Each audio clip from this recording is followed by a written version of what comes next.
Hey, hi everyone. I'm CA Vijay Kedia. Welcome to my channel. People often ask me what are the mutual funds which are part of your portfolio or where you invest regularly. While it's okay to ask this question from other investors, but what I always suggest is you should have your own reason why you want to invest in a particular mutual fund or scheme. But thing is, every investor has their own risk profile and own different goals. So you should look at that, and based on that, you should decide which mutual fund is right for you and which one will help you to meet your goals. I'm going to share the five mutual funds where I invest regularly, along with the reasons why I invest in them, because you should also have your own reasons why you're investing in a particular fund. And with that, let's start. The first one is UTI Nifty 50 Index Fund. So the reason I invest in this fund is you should always have an index fund in your portfolio. And Nifty 50 is the index for top 50 Indian companies. And you can go for any Nifty 50 index fund. So it doesn't matter because performance is going to be more or less same because they are going to invest in the same set of companies. And one of the reason to invest in the index fund is it has a low expense ratio. So because it's a passive fund, and and if you want to go for large cap, then index fund is always a good option because most of the large fund fail to beat even the Nifty 50 index. So for large cap investing, index funds are always preferred, and they are less volatile because they are bigger companies. So during market ups and downs, they are like less volatile. And so these are some of the details of this mutual fund. What is the expense ratio? What is the current asset under management? So benchmark is obviously Nifty 50 total returns, and this is the trailing return of last 10 years. So you can see it has given 13 plus percentage returns in last 10 years. So this is my reason to invest in Nifty 50 index fund, that I need some stability in my portfolio, and I have those exposure to 50 big companies and which has like a decent return. Next one in my portfolio is Nifty Next 50 index from ICICI Prudential. So the reason I invest in this index is it's still a large cap index, but with a slightly higher return. So these are like there are first 50 companies which are part of Nifty 50, and then there are next 50 companies which is still part of the large cap, but they are smaller than the first 50 companies. So and there the growth rate is slightly higher, so that also increases that volatility. Expense ratio again will be lower because it's again a passive fund. And if you see the trailing return of last 10 years, you can see the return is almost 3% higher than Nifty 50 index. So it it increases that volatility a bit, but at the same time you are investing in the large cap, and then which has some higher returns than Nifty 50. So that's my reason to invest in Nifty Next 50.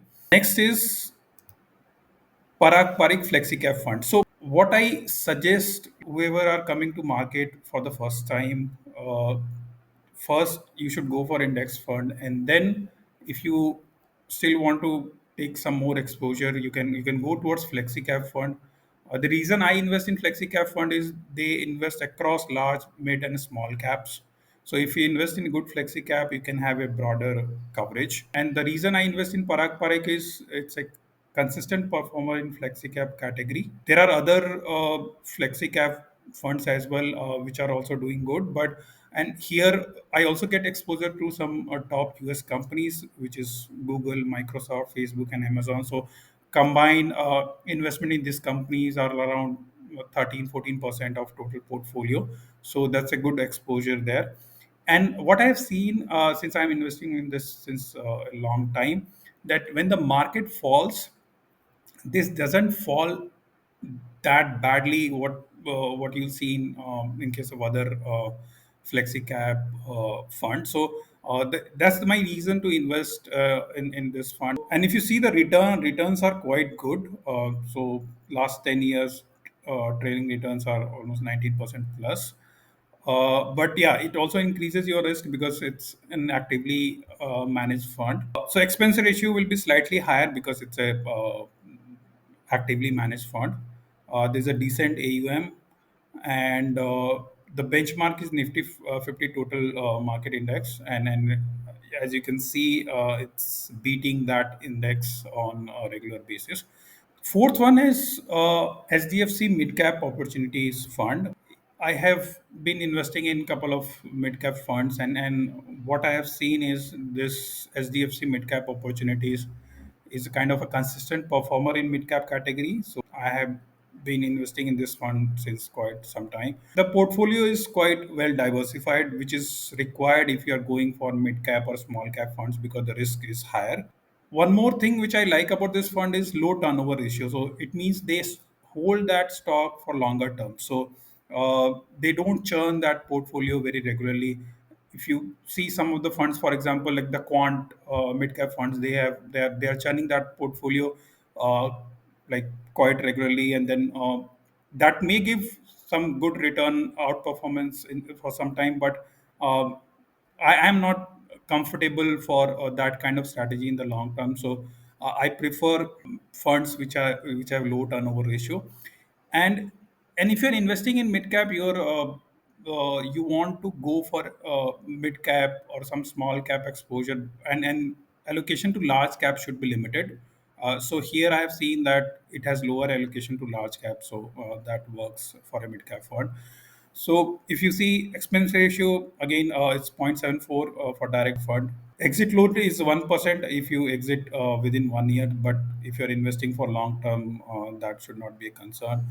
And the benchmark is Nifty Midcap 150 index. And if you see, it has been performing consistently with this category average. Last 10-year return has been 21% plus returns. And the next and the last one is Nippon India Small Cap Fund. And the reason is it's a top performer in small cap category, and at the same time, it's very well diversified across sector and stocks. So that's very much required for a small cap fund. If you are investing in small cap which has high return, it also comes with a very high volatility. So, but again, what I observed here is the volatility is slightly lesser compared to other small cap peers. So this is my reason to stick to this fund in small cap category. Expense ratio is decent, which is 0.64%. Exit load is 1% if you exit within 1 year. And the benchmark is small cap 250 index. And if you see, this has been a consistent performer, and last 10 years trailing returns are 26%. This is the summary of the five mutual funds which I have been holding. I hope you found this information useful. And if you are a beginner, it's always good to stick to index funds. Then, slowly, when you spend some time in the market, you can start exposure to flexi cap funds, and then go for mid cap and small cap funds in that order. Don't jump into straight away small cap funds or mid cap funds at the beginning of your investment journey. So that's all I can suggest. Hope you like this video. Hit the like button and share this with your other friends and colleagues who may find this useful, and subscribe to my channel if you're not done already. And I'll see you in the next video. Thank you.